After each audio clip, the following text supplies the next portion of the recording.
The Patrick Riggins Show. Call in now, 865-243-TALK. That's 243-8255. And now your host, Patrick Riggins. This is the Patrick Riggins Show.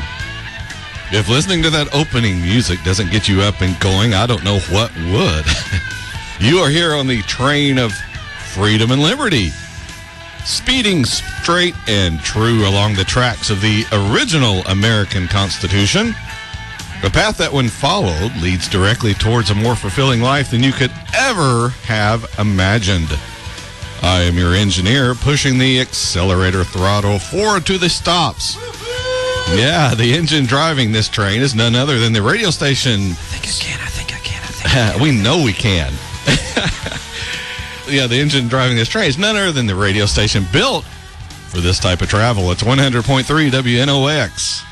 We are pumping out an incredible 100,000 watts of power into the ether, ensuring your entertainment no matter where you might be in our 5-state, 2-time zone coverage area. But that isn't the only way we can reach your ears. You can also catch us on the internet via the World Wide Web. Our address there is www.WNOXFM.com. There, not only can you listen to this show, but you can watch it as well, courtesy of the exclusive in-studio webcam. If you did not get it the first time, that address again is WNOXFM.com. And continuing with the train theme, our fireman, the guy who shovels the coal into the engine, I guess that would be Tori, our show producer. Well, because you would be right here, I would be driving, and that you would be right here shoveling the coal in. That'll kind of keep it going. That'll work for me, I guess. Yeah. Did you know that guy's called a fireman? No, that's what he is. I figured he was the train Coleman guy. Yeah. Isn't that not the technical term for it? The train coal scooper guy. Yeah, that's what it is. Not the technical term. That is the technical term. The layman's term is fireman. Oh, yeah, I guess we were just talking about it before the show. I just want to note real quick, if you're driving around during the holidays, and I've talked about this before, the left lane. Let's talk about that left lane. That's the slow lane. That is. That's the 30-mile-per-hour lane. If you're driving down that left lane and you're not passing anyone, just get over to the right. That's all I ask. I could live under a little bit of tyranny if I could just get that left lane open. If you look in front of you and there's no one in front of you, and look behind you and there's 30 cars behind you, exactly, you're the problem. Speed up or get out of the way. If there's a guy that resembles, I don't know, a local radio show host that is throwing stuff at your car. If you're going 30 miles an hour down Chapman Highway in the fast lane, get out of the way. Yeah, or because there's Chapman somebody Highway cussing you behind you. Yes, that guy would be Ted Nugent behind you going that way. Get out of the way. Just get over. That's all I ask. That's all I want for Christmas is an open left lane. Well, I know what to get you now then. Yeah, a cement truck with a railroad tie bolted to the front. That's what. Now, just buy your Mercedes. When you buy a Mercedes, you get the road with it. I see a lot of people in pickup trucks sitting over there, just poking along at 50 miles an hour, and other of us drive a little quicker than that. So, not admitting to anything on the air, just saying some people don't drive 50. They would prefer to drive a little quicker. Yes. But anyway, everyone's sitting there saying, is this what we're going to talk about? Yep, all day. Yes. Listen to Patrick scream, as he often does every month or so, about crazy drivers who don't know how to drive. Anyway, again, thank you to all my listeners this week, both the new and the regular ones. And mentioning the regular listeners, I'd like to give them a special big thank you for spreading the word about this show. Each week, our audience is growing larger, and I attribute a big part of that increase to the excellent word-of-mouth advertising our listeners give to others. So thank you to every one of you helping spread this word about the show. And also about staying out of the left lane. Spread that word around, too. Anyway, to start off this week, I want to address a question real quickly. We have a couple of minutes here. I've been hearing a lot of this lately, especially after this last election. The question is, what can I do about this government that is doing things with which I don't agree? Now, politicians, for lack of a better word, are politicians. They're not going to put their career on the line, and increasingly, these people look at government as a career. They are not going to screw themselves over for a minority of people in their district. At the federal level, it's really no better. I just would like to sometimes ask, do you people in Washington understand that the Constitution represents the law of the land? Yet you expect me to sit out here and cheer and congratulate you for ignoring it? And then when you retire or you die, which seems to be the only way most people leave Congress, when that happens, we are supposed to all talk about what a great person you are or were because you served all this time in Congress, screwing over the American people, taking away our freedom, taxing us and the economy into poverty and bankruptcy. If we're not going to obey the Constitution, then we might as well not have a government at all. Or go ahead and decide whoever has the most money and can buy the most people off, they are going to be the ones in charge. Who has the most toys? That's exactly it. What can I get for my vote? Because that's rapidly what these elections are becoming. Heck, that's what half the population's saying now. What can I get for my vote? It's like we're in one big game show to see what group or groups of Americans will get the most prizes, provided, of course, by the rest of us, the American taxpayers who are working. If you want a really recent example, take the upcoming inauguration activities. Corporate sponsors are lining up to put their stamp on the government. Why would they be doing this unless they expect something in return? So, anyway, we're up on the first break of the first segment here on the Patrick Riggins Show. A show that just flies by. If you don't watch it, it's just gone. It's that quick. So, let's see. We got a couple other things coming up after the break. We'll talk about gay rights, gay marriage. We'll even incorporate Jack Sparrow from Pirates of the Caribbean into that. You can figure out how we're going to do that when we come back. This is Patrick Riggins with the Patrick Riggins Show. Fighting for freedom, liberty, and the restoration of the Constitution. The Patrick Riggins Show. Call in now at 865-243-8255. That's 243-TALK. And now your host, Patrick Riggins.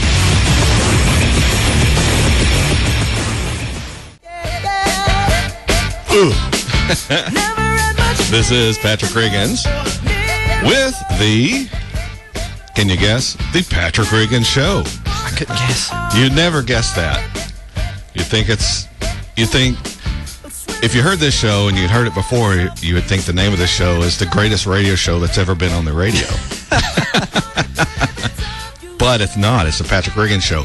But that's synonymous with that. So, not to stroke my ego on the air. Yeah, right. All right.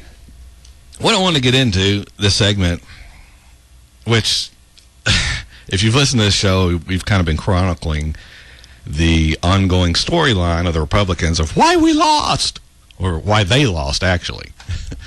And it's just funny to watch. The latest reason for the Republican defeat, they weren't courting enough of the Hispanic vote. Now, it's not being on the correct side of gay marriage and gay rights, or as some prominent Republican advisors would say.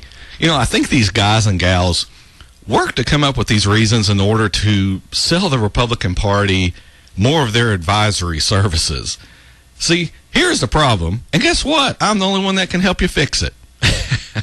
I think these consultants don't really care the reason why they lost, as long as they can continue to sell that party on their services. And doing that requires they come up with a different angle on the election every week, at least until the next election cycle gets into full swing. So the angle this last week has mostly been that the Republicans are not working to implement gay marriage and gay rights across this nation. This is the problem with this party. It is like the oddball kid in school trying to get everyone to like him. He keeps hoping if he does this one more stunt, or lets the football jocks put his head in the toilet one more time, he'll gain the favor of everyone. He'll be accepted. The only problem is he'll never be accepted by doing that sort of thing, by trying to please everyone. I cannot figure out why the Republicans insist on being so spineless, on trying to be everybody's buddy. When you do that, eventually you lose even the few friends you used to have, because everyone, even them, have lost all respect for you. This is the problem for the Republicans. They should be paying me $500 an hour to tell them that instead of some overpriced consultant. But that'll never happen because they don't really want to hear the truth, that kind of hard truth that just grates on them. You can't handle the truth. Exactly. They can't handle the truth. They want to try and drag the party to them, drag the people into accepting their views of the country, which are not that far removed from the Democrats. Therein lies their problem. This is why they work so hard to isolate and remove the Ron Paul element from the party, that libertarian element with which I believe a majority of Americans would agree if presented fairly and without bias. Now, the Republicans don't believe in it. They don't believe in freedom and liberty for the individual. Oh, they believe in it for themselves. That's why they pass laws and then exempt Congress and select agencies from having to follow them. In fact, real quick here, let me see if I've got it here. I played this clip from Ron Paul last week, and I'll play it again this week so you can hear something from him real quick, just on that very thing. Everyone claims support for freedom, but too often it's for one's own freedoms and not for others. Too many believe that there must be limits on freedom. They argue that freedom must be directed and managed to achieve fairness and equality, thus making it acceptable to curtail through force certain liberties. Some decide what and whose freedoms to be limited. These are the politicians whose goal in life is power. Exactly. Also have another quote from him coming up real quick here. This is his thoughts on gay marriage. I've played this on the show before, but for you new listeners, you probably haven't heard this. But this is what Dr. Paul had to say about that at one of the debates.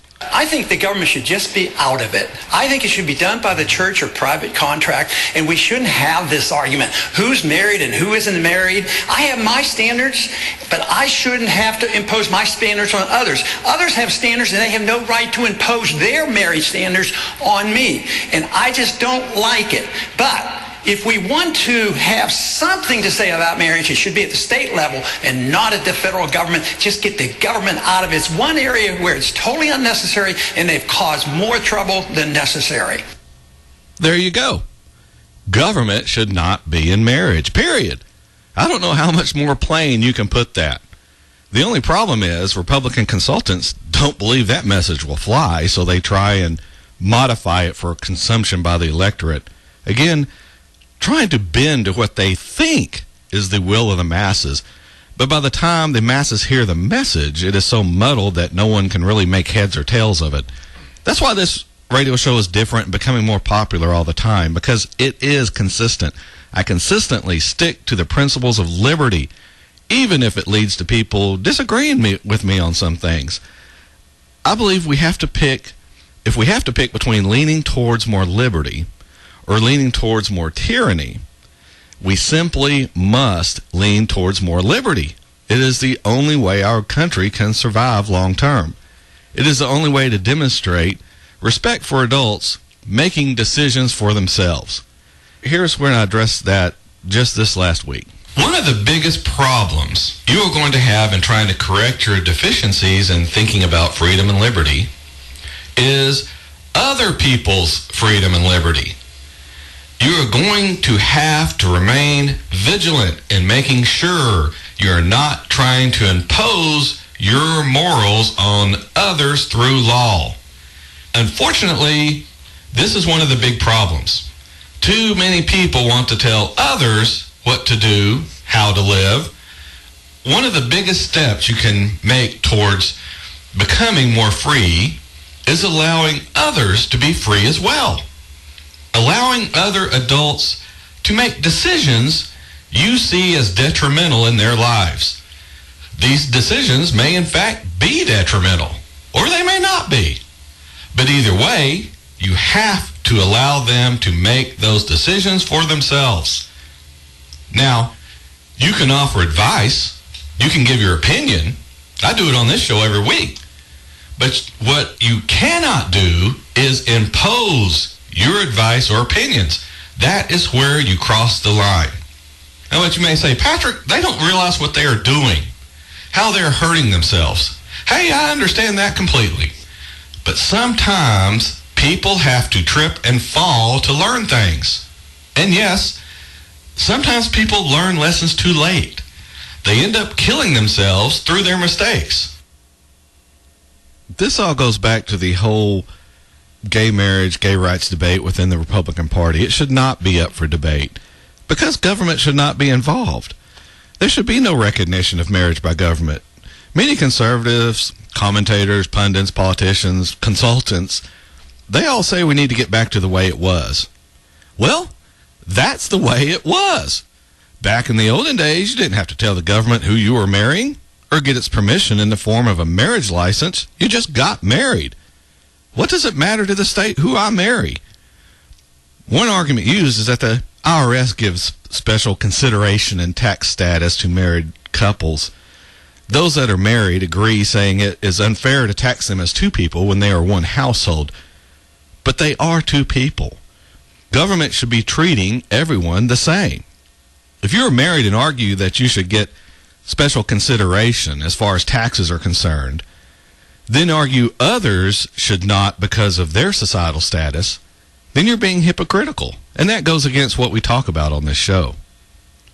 But you may say, well, what about gay rights, Patrick? You didn't address that. Well, glad you brought that up. How can you have gay rights? How can someone who is homosexual have rights that the rest of us don't have? That's right, they cannot. Either we all have the same rights or we don't. We cannot legislate specific rights for one group or another because that is when we start defining so-called rights outside the natural human rights we are all granted by the fact we are human. When the government starts favoring one group of citizens over another, then we start running into the trouble we see now. Conservative commentators on radio and television scream about their freedom. Again, as I've said on this show before, they don't want true freedom. They want freedom their way. They yell about freedom and then complain about gay rights or gay marriage. There are no gay rights. There shouldn't be. There are only individual rights. Rights don't care if you're gay, black, white, Hispanic. This is what this is what the Republicans are missing. The Republican strategists sit around and try to figure out how to win certain groups of people. What they're saying is, how can we buy votes from this or that group? That's what trying to appeal to women voters or Hispanic voters or gay voters, that's what that means. The message they should be reaching out with is freedom and liberty. That's it. It appeals across the broad spectrum of voters because deep down, that's what everybody, or most everybody, wants in this country. You wonder why the Republicans so blatantly squelched Ron Paul's message at the National Convention, why they wouldn't even allow his son Rand to mention his dad's name from the stage. They are terrified of the thought of people wanting their own freedom. They don't think we are adults. They think we're children who have to be told what to do, when to do, and how to do it. If the Republicans want to consistently win elections with overwhelming majorities, they're going to have to kick out the old establishment fossils in the leadership and embrace the freedom and liberty-loving side of this party. Or their party, actually. Anyway, we're up on the bottom of the hour, and we'll go to a break real quick, and we'll pick up with a little more of this. I have a couple more things I want to say about it. And, yeah, Tori's picking the outro music. So, anyway, this is Patrick Riggins. We're at the bottom of the hour. When we come back, we'll talk a little bit more about perseverance, and we'll work, like I said, Jack Sparrow into the mix somehow. This is Patrick Riggins with the Patrick Riggins Show. We'll be back in a couple of minutes. Fighting for freedom, liberty, and the restoration of the Constitution. The Patrick Riggins Show. Call in now at 865-243-8255. That's 243-TALK. And now your host, Patrick Riggins. This is Patrick Riggins. Tori's changing the words to the music. Yeah, that would be one we probably can't play. No. We could play it on Sirius or something. The unedited version. Yeah, on the satellite. All right. Unedited Tory funky mix. Yeah, that would be it. Funky, yes, exactly. That's what that would be. All right. All right, this is Patrick Riggins. Enough with the laughter. Wait, a little bit more. Oh, yeah.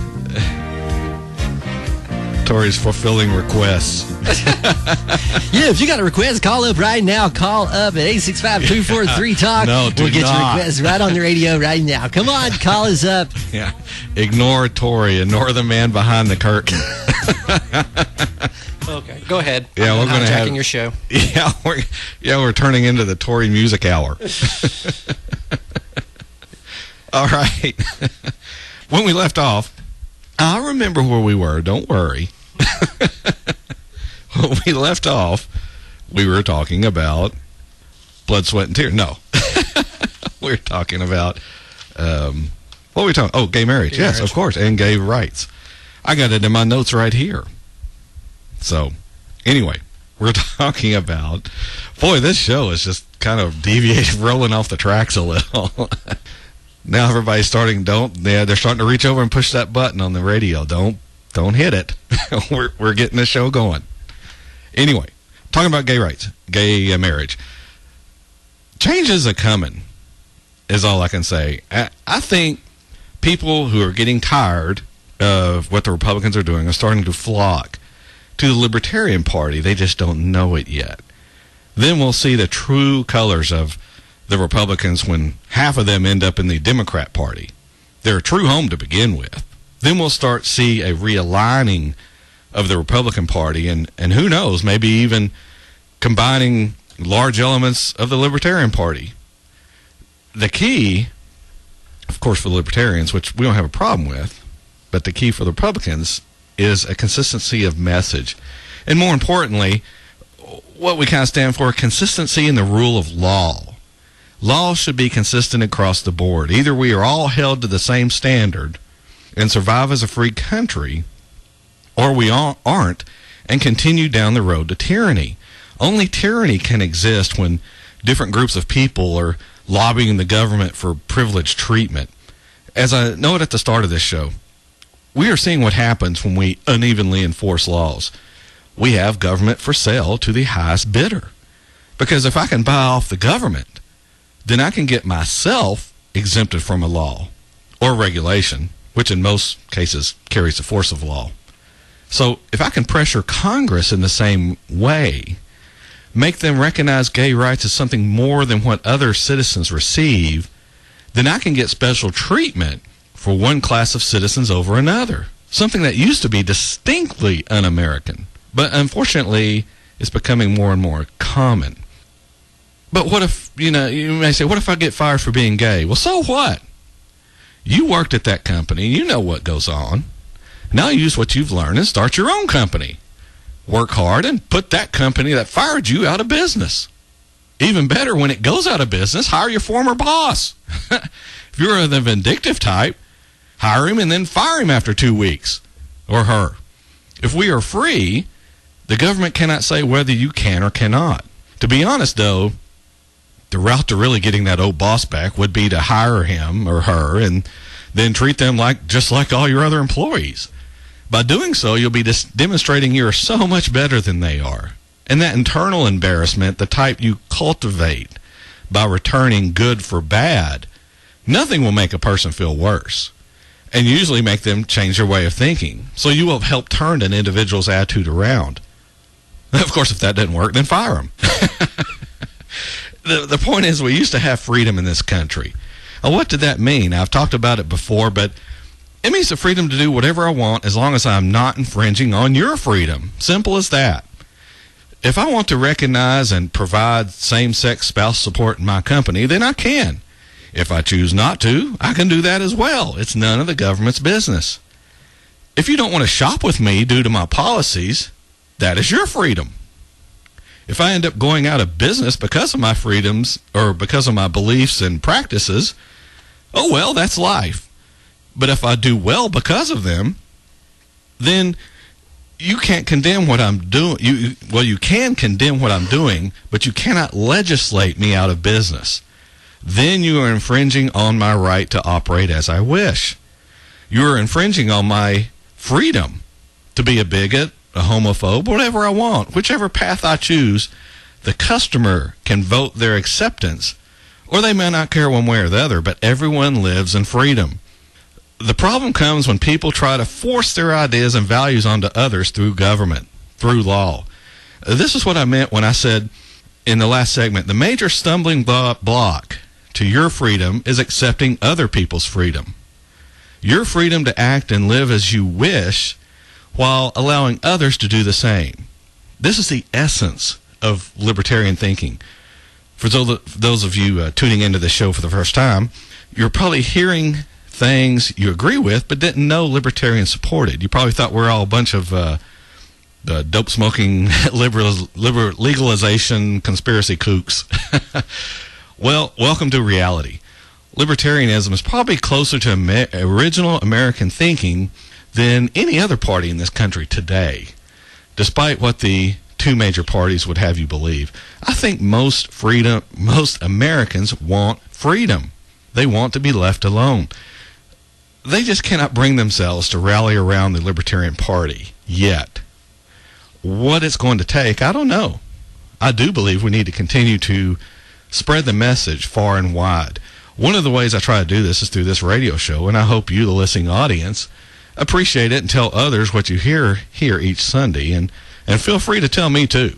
You can email me or hit our Facebook page. It's at facebook.com/Patrick Riggins Show. That's one way you can let us know if you agree with what's going on or if you don't agree with what's going on. One other thing real quick I wanted to get to before this segment is up. One of our buddies, Walter Williams, well, he's not my buddy. He probably doesn't even know I exist, but Walter Williams wrote a column, and I just want to read real quickly some of it. But the column starts out with President Barack Obama narrowly defeated Governor Mitt Romney in the popular vote, 51% to 48%. In the all-important Electoral College, the difference was larger, with Obama winning 303 electoral votes and Romney 206. He goes on to say, let's not think so much about the election's outcome, but instead ask, what's so good about democracy and majority rule? How many decisions in our day-to-day lives would we like to be made through majority rule or the democratic process? How about the decision to watch a football game or Law and Order? What about whether to purchase a Chevrolet Volt or a Toyota Prius? Would you like the decision of whether to have turkey or ham for Thanksgiving dinner to be made through the democratic process? Were such decisions made in the political arena, most of them would deem it tyranny. Now, democracy and majority rule give an aura of legitimacy and decency to acts that would otherwise be deemed tyranny. Most people would agree that having our decisions on what television shows to watch, what kind of car we'll purchase, what we'll eat for Thanksgiving dinner, made through the democratic process is tyranny. Why isn't it also tyranny for the political process to determine decisions such as how much should be set aside out of our paycheck for retirement, whether we purchase health insurance or not, what type of light bulbs we use, or whether we want to purchase 32 or 16-ounce soda containers? The founders of our nation held a deep abhorrence for democracy and majority rule. The word democracy appears in neither of our founding documents, the Declaration of Independence nor the Constitution.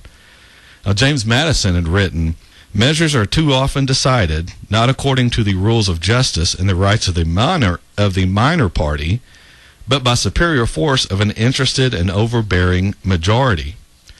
Now, what Mr. Williams goes on to acknowledge and state is that we talk about majority, we talk about, we need to get rid of electoral college, we talk about ruling by majority.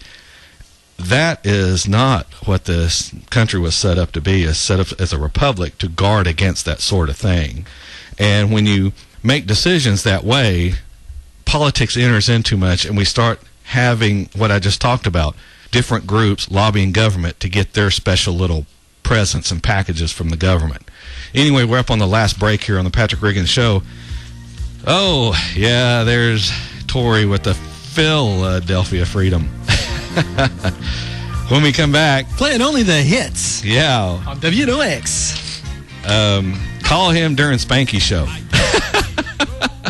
When we come back, we'll get to that Jack Sparrow thing I want to talk about real quick. It's really good. Stick with us on that. It's a really great quote from him. This is Patrick Riggins with the Patrick Riggins Show. We'll be back after a couple of minutes. I used to be a heart beating for someone. Fighting for freedom, liberty, and the restoration of the Constitution. The Patrick Riggins Show. Call in now at 865-243-8255. That's 243-TALK. And now your host, Patrick Riggins. Oh, you're not going to do that, Tori? No. I knew you couldn't resist. All right. Back with the Patrick Riggins Show. I just don't know what to say. We had to pull Tori off the dance floor to get him over here to do the board here. It makes me feel like a disco dance. We need one of those lighted floors and the fog machine. Disco ball hanging up. Well, you'll never get me to work then. Yeah. You don't have a white suit you can wear? No. And say, hey, there's Ted Nugent in a white suit. Why is Ted Nugent disco dancing? Yeah, or Jesus. Well, I don't know which one they might say that is. Jesus digs the disco. Anyway, we'll get to this real quickly here in the last segment. A movie that's been running on satellite recently is one of the Pirates of the Caribbean, or Caribbean, whichever you pronounce, series in which the characters, in this movie, the characters are trying to find the Fountain of Youth. Now, I know everyone out there is racking their brain to figure out how this works into Libertarian Show. What I found particularly funny is how it mentions something I've suggested on this show before. Now, to set up the clip, there are two groups of pirates, one led by Blackbeard and another by a pirate named Hector Barbosa. Now, Blackbeard and Hector hate one another, so they order their men to fight in order to defeat the other group. Now, Jack Sparrow, he's the main pirate character in the movie, and he holds no allegiance to either side. But when they order this, he pipes up, and here's his advice. I just need to understand something. Right, so you will fight against them, they will fight against you, all on account of him wanting to kill him. Where is the sense? Exactly. I say, let them fight each other. Or we lay back, watch, have a drink, play some wagers. Hey! In case you couldn't get all that, I know there's a lot of background noise since they're in a cave during that part of the movie. What he said was, you will fight against them, they will fight against you, all on the account of him wanting to kill him. Where's the sense? I say, let them fight each other while we lay back, watch, have a drink, play some wages. Here it is again. Now you know what it says, what he says. It'll be a little bit easier to hear it the second time around. I just need to understand something. Right, so you will fight against them, they will fight against you, all on account of him wanting to kill him. Where is the sense? Exactly. I say, let them fight each other. Or we lay back, watch, have a drink, play some wagers. Hey! Exactly. Now, if you want to hear the Patrick Riggins version of it, here's a clip from my show, August 8th, earlier this year. Do you ever notice these leaders, these supposedly devout people who will do anything for jihad, they don't ever strap bombs to themselves and become a martyr. It seems to always be a good idea for someone else to do it, but never the leaders. People are not the ones who go to war. I think a lot of the world is starting to wake up to this realization. It is governments that go to war. And in the same way, it always seems to be a good idea to send you over to fight, but never for them to go over and fight. If it's the leaders who want to fight, let's let them fight. I don't have a problem with that. Scary how our principles are starting to leak into the general population, even over at Disney. I was watching that movie the other night, and when I saw that part, I knew I just had to play it on the show. Incidentally, if you want to listen to that whole show that clip's from, it's on our YouTube channel at youtube.com/Patrick Riggins Show. The air date again on that was August 8th of this year. And if you don't want to listen to the whole show, to get to just that part, you can hit clip 3 from that date. You'll see it on that channel. It'll have the air date, August 8th, and then clip 3 from that date. And that contains the part I just played. Now, but you should listen to the whole show, because every show has tons of information and more common sense and logic than you'll hear just about anywhere else. What I do mean just about. I should say absolutely everywhere else. When this show's over today, it'll get posted tonight or tomorrow, depending on how busy the staffers are, in the evening or tomorrow. You can listen to this show, too, on that same channel.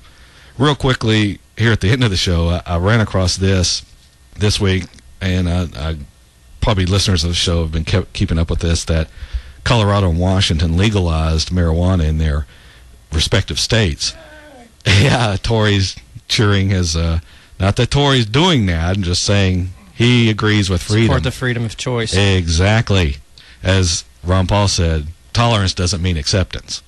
Anyway, the head of the United Nations International Narcotics Control Board is calling on our Attorney General, Eric Holder, to legally challenge those ballot initiatives in Colorado and Washington. And what I thought was so interesting is that he says it sends the wrong message abroad, and he hopes Attorney General Eric Holder will take all necessary measures to ensure that marijuana possession and use remains illegal throughout the U.S. It's really, really nice how the United Nations knows what's best for us, and we don't. Of course, our government assumes the same thing about its citizens, doesn't it? Anyway, we're up on the end of the show. This is the Patrick Riggins Show. If you want more information about us, it's really easy to find. You can go to facebook.com, and then /Patrick Riggins Show. You can also be sure and hit that like button if you have an account on Facebook, but you don't have to have an account. You can just go to that facebook.com /Patrick Riggins Show. We're also on Twitter at the little @ Patrick Riggins.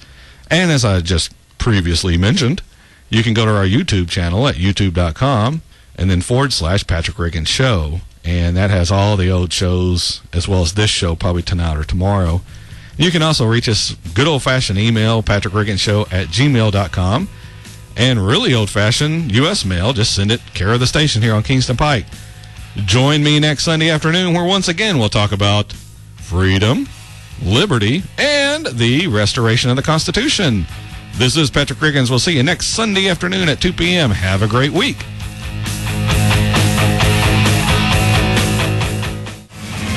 Join us again next week for a solid dose of truth on The Patrick Riggins Show. Every Sunday from 2 to 3 p.m. Be there.